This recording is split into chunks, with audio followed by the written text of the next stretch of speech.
दोस्तों, जिन लोगों का वीर्य बहुत ज्यादा पतला एकदम पानी जैसा हो जाता है, क्या ऐसे लोग बाप नहीं बन सकते हैं? क्या वो नामर्द बन जाते हैं? और आज हमने इस टॉपिक को इसलिए चुना क्योंकि इस टॉपिक के रिगार्डिंग मुझे हर दिन ईमेल पे, व्हाट्सएप पे ढेरों मैसेज देखने को मिलते हैं कि सर मेरा वीर्य बहुत ज्यादा पतला हो चुका है और इसीलिए मैं शायद बाप नहीं बन पा रहा हूँ, तो प्लीज आप इसका कोई सोल्यूशन हमें बताइए। तो आज हम लोग इसी टॉपिक के ऊपर बात करने वाले हैं। तो मैं डॉक्टर सुप्रियता और आप सभी का फिर से एक बार बहुत बहुत स्वागत है मेरा इस YouTube चैनल होम्योकैट टिप्स पे। तो दोस्तों, जिन लोगों का वीर्य बहुत ज्यादा पतला हो जाता है तो क्या वो बाप नहीं बन सकते हैं? क्या वो इंपोर्टेंट हो जाते हैं? क्या वो नापुंसक बन जाते हैं? तो सबसे पहले मैं आप लोगों को यह बताना चाहूंगा कि आप नापुंसक या फिर इंपोर्टेंट होने से, आपका वीर्य की पतला या फिर गाढ़ा होने से इसका कोई संबंध नहीं है, क्योंकि आपका सीमन पतला होने से, आपका लिंग का इरेक्शन से इसका कोई लेना देना नहीं है। क्योंकि ऐसा बहुत लोग हैं जिनका लिंग में तनाव या फिर इरेक्शन ठीक से नहीं आता है,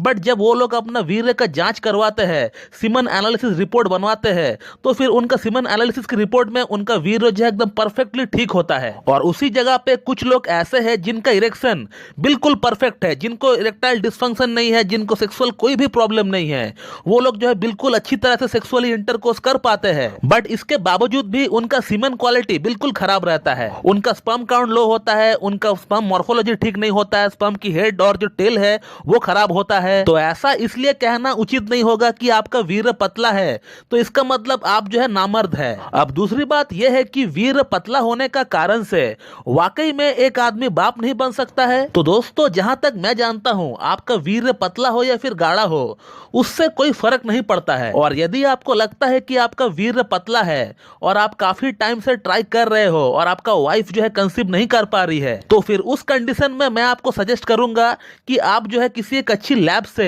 अपना एक सीमन एनालिसिस रिपोर्ट बनवा लीजिए, अपना सीमन का जो है जांच एक बार करवा लीजिए। और यदि आपको पता नहीं है कि सीमन एनालिसिस की रिपोर्ट को चेक कैसे करते हैं, उसमें क्या क्या देखना पड़ता है, तो फिर आपको चिंता करने की कोई जरूरत नहीं है। मैं इस वीडियो का डिस्क्रिप्शन बॉक्स में मेरा एक वीडियो का लिंक डाल दूंगा, आप उस वीडियो को चेक कर सकते हैं, जिस वीडियो में मैंने मेरा खुद का एक पेशेंट का सीमन एनालिसिस रिपोर्ट को समझाया है। उस वीडियो में आपको सीमन एनालिसिस रिपोर्ट को कैसे देखना पड़ता है ये एकदम सरल भाषा में समझाया गया है। उस वीडियो को आप देखकर अपना रिपोर्ट को आप टैली कर सकते हैं बड़ी आसानी से, और आप समझ पाएंगे कि आपका प्रॉब्लम कहां पर है और क्या प्रॉब्लम है। और यदि वो चीजें आपका रिपोर्ट में नॉर्मल निकल कर आती है या नॉर्मल रेंज से थोड़ा बहुत आपका रिपोर्ट में कम ही क्यों ना हो, तो फिर मैं कहना चाहूंगा कि आपको घबराने की बिल्कुल भी जरूरत नहीं है। और आपका वीर्य का पतला या फिर गाढ़ा होने से आपका पुरुष बांझपन की कोई संबंध नहीं है। तो सिर्फ अपना वीर्य को आंख से देखकर किसी भी तरह की कोई भी टेंशन ना पाले अपना दिमाग में, क्योंकि गाढ़ा सीमन निकलने से कोई मर्द नहीं बन जाता है